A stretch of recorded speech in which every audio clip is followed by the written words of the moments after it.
Nitish Kumar PM material है, PM बनने योग्य है।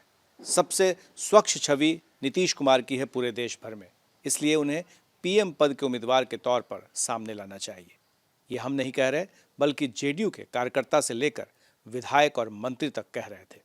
लेकिन जब मौका आया इंडिया गठबंधन में बैठक में बात करने की, तो ममता बनर्जी जो पश्चिम बंगाल की मुख्यमंत्री हैं, उन्होंने मल्लिकार्जुन खड़गे का नाम आगे कर दिया। हमारे साथ हैं मदन सहनी जी, मंत्री हैं, वरिष्ठ नेता हैं जेडीयू के। ये तो क्या खेल हो गया? आप लोग कह रहे थे कि पीएम बनेंगे, पीएम पद का चेहरा बनना चाहिए, बनाना चाहिए, योग्य है, तमाम चीज़ें आप लोगों ने की, यहाँ तक कि नारेबाजी भी हुई। लेकिन अब क्या होगा? ये सारे चीज़ जो आप बता रहे हैं वो सारे गुण आज भी माननीय मुख्यमंत्री जी में मौजूद हैं और पीएम का जितने भी योग्यता होना चाहिए एक व्यक्ति में वो सब उनमें मौजूद हैं और आज भी हम लोग मान रहे हैं वो सबसे बेस्ट हैं। अब रही बात इंडिया बैठक के अंदर की, तो ये तो हम लोग सिर्फ इतना ही देख रहे हैं कि अंदर में बंगाल की मुख्यमंत्री जी ने यह प्रस्ताव रखा कि खड़गे साहब प्रधानमंत्री बने, केजरीवाल साहब ने उनका समर्थन किया। यह रणनीति का हिस्सा भी इंडिया गठबंधन का हो सकता है और सारे बात जो है बैठक के अंदर का बाहर आ जाएगा और उसको सबको मालूम हो जाएगा, तो फिर तो बैठक का गोपनीयता कुछ बगैर नीतीश कुमार के आप इंडिया गठबंधन को कहाँ देख रहे हैं इस रूप में? उनके नाम का चाहे चर्चा या किसी तरह से उनका कोई पद या कन्वीनर का? बिना उनके तो ये गठबंधन बना ही नहीं है। इस गठबंधन को बनाने का श्रेय तो सब लोग इन्हीं को दे रहे हैं और श्रेय हाँ सिर्फ बिहार के लोग या जनता दल यू के लोग नहीं दे रहे, बल्कि पूरे देश के लोग जो विपक्षी दल हैं, विभिन्न राजनीतिक दल जो इस इंडिया गठबंधन में शामिल है, वो सभी लोग इनको श्रेय दे रहे हैं। और आज भी और आने वाला समय में भी इंडिया गठबंधन में श्री नीतीश कुमार जी के बिना इस गठबंधन का कोई दूर दूर तक औचित्य नहीं है। ये आज भी कायम है, आने वाला समय में भी कायम रहेगा। और खड़गे साहब का नाम आ भी गया तो उन्होंने तो स्वीकार नहीं कर लिया, उन्होंने तो कहा कि लोकसभा चुनाव के बाद हम लोग तय करेंगे। और यही मकसद भी है, इस गठबंधन का जो पूरा मकसद है उससे हम लोग को भटकने की आवश्यकता नहीं है। इसका मकसद भारतीय जनता पार्टी जो देश में गरीब का, दलितों का, पिछड़ों का, अति पिछड़ों का आरक्षण विरोधी है, संविधान विरोधी है, लोकतंत्र विरोधी है, ये सब बातें आप कह रहे हैं सहनी साहब, ये सभी चीज को रोकने के लिए और आरक्षण नहीं समाप्त हो। बिहार के अंदर में जो जातीय गणना हुआ उसके आधार पर जो आरक्षण का दायरा बढ़ा, मान लिया, ये सभी चीज बीजेपी को हराना चाहते हैं, ठीक है। लेकिन सवाल है कि आपके बिहार के गठबंधन के नेता भी वहाँ मौजूद थे, लालू यादव थे, तेजस्वी यादव थे, इन लोगों ने भी कोई ऐसी बातें क्यों नहीं कही जिससे कि नीतीश कुमार को कोई जगह मिलता या कन्वीनर पद के लिए जो बात चली आ रही थी वो भी मिलता? आपको लग रहा है कि कहीं चूक हुई है? नहीं, कहीं कोई चूक नहीं है। और अभी तो मुख्य रूप से जो सीट का बंटवारा का सवाल है वो तो बड़ा निकट में होने जा रहा है और 15-20 दिन का समय दिया गया।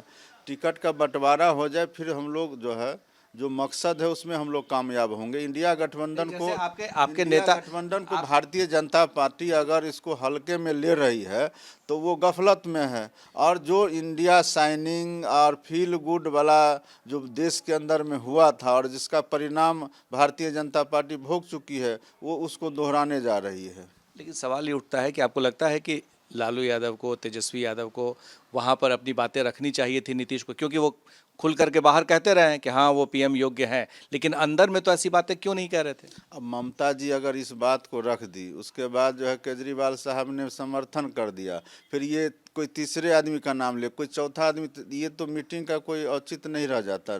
और इसके कहने से क्या ममता बनर्जी ने खेल बिगाड़ दिया? नहीं, इसमें खेल बिगाड़ने वाले नहीं है। बैठक में सभी लोगों को अपना अपना बात रखने का अधिकार है और अपना अपना उन लोग का स्टेट के स्तर पर उन लोग क्या ये रणनीति थी कि नीतीश कुमार को किसी तरह से पीएम पद के उम्मीदवार या दावेदार से उनको बाहर कर दिया जाए? हम लोग इस बात को इसलिए नहीं मानते क्योंकि ममता बनर्जी बोली और केजरीवाल जो है, जबकि इन लोगों से आपके मुख्यमंत्री लगातार मिलते रहे, बातचीत करते रहे। हम लोग इस बात को मानने के लिए तैयार नहीं हैं कि किसी के भी, चाहे किसी भी स्टेट के प्रमुख हो, उनके कहने से या उनके खेल बिगाड़ने से बिगड़ने वाला नहीं है। यह जो गठबंधन है वो बहुत एकजुट है और आने वाला वाला समय में इसका असर दिखेगा। और भारतीय जनता पार्टी जो आज इसमें कूदी हुई है, उनका तो कोई रोल नहीं है इसमें और न कोई आवश्यकता है, उसके बावजूद भी जो कूद रही है, वो कूदने का मात्र इतना ही कारण है कि उनको इससे डर लगता है। आपको उम्मीद है कि नीतीश कुमार पीएम बनेंगे? नहीं, हमको भी उम्मीद है, हम तो इस पार्टी के लोग हैं तो हमको तो उम्मीद है ही, और देश के लोग को भी उम्मीद है। और देश के लोग को उम्मीद इसलिए है कि जो बिहार में उन्होंने काम किया है, और सिर्फ सड़क, बिजली, पानी तक हम लोग सीमित नहीं है, उसके अलावा भी जो बहुत सारे सामाजिक सरोकार के काम हुए हैं, जिस मुद्दा पर पूरा विश्व सिर्फ चर्चा कर रहा है पर्यावरण के दृष्टिकोण से, उस मुद्दा पर यहाँ अभियान क्या इंडिया गठबंधन नीतीश कुमार के इन सारे मुद्दे जिस पर आप कह रहे हैं कि बहुत बड़ा काम हुआ है, उसका फायदा इंडिया गठबंधन नहीं ले पाएगी? नहीं, इंडिया गठबंधन को तो मिलेगा ना। सबसे पहला तो मिला कि सभी लोग उनको दरकिनार करके उनको बिहार तक नहीं, सभी लोग एक प्लेटफार्म पर आए। ये तो उनके नाम का ही असर था, उनके काम का ही असर था। और उसके आगे जो इन्होंने काम किया, अभी सभी स्टेट में कैसे राहुल गांधी जी जातीय गणना की बात कर रहे थे, ये तो इन्हीं के काम इनका तो कोई नाम नहीं ले रहा था। नाम ले नहीं ले उससे क्या मतलब है, इनके काम को लोग दोहरा तो रहे थे ना। केंद्र में भी बहुत सारे योजना इनके करने के बाद किया गया है, तो इनके काम का ही तो असर है ना। निश्चित रूप से भले जो आप लोग कह लीजिए, लेकिन इनके नाम का असर है, इनके काम का असर है, और वह बहुत दूर तक जाएगा। आपने सुना मदन सहनी जी के दो बातें जो बहुत महत्वपूर्ण है कि नीतीश के बगैर इंडिया गठबंधन का कोई औचित्य नहीं है, और दूसरा कि दूसरे मुख्यमंत्रियों के खेल कर देने से खेला खराब नहीं होगा, यानी पिक्चर अभी बाकी है। हमारे सहयोगी शैलेश के साथ प्रकाश कुमार, एबीपी न्यूज़, पटना।